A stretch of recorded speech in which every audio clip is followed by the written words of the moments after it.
The overall goal of this experimental procedure is to create a high-density transposon insertion library in Escherichia coli or Shigella flexneri using bacterial conjugation.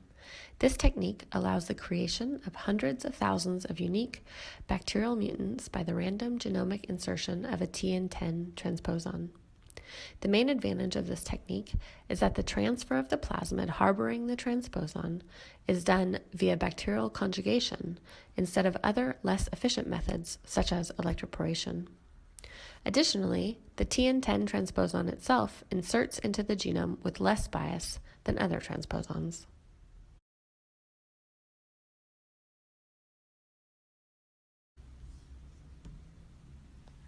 Using sterile technique, add 1 milliliter of overnight culture of the donor strain into a sterile Eppendorf tube.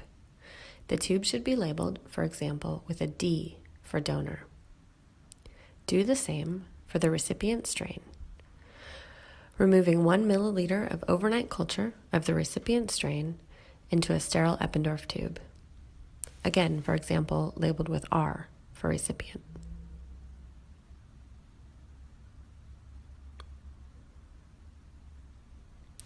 Centrifuge both tubes for 1 minute at 14,000 times G at room temperature.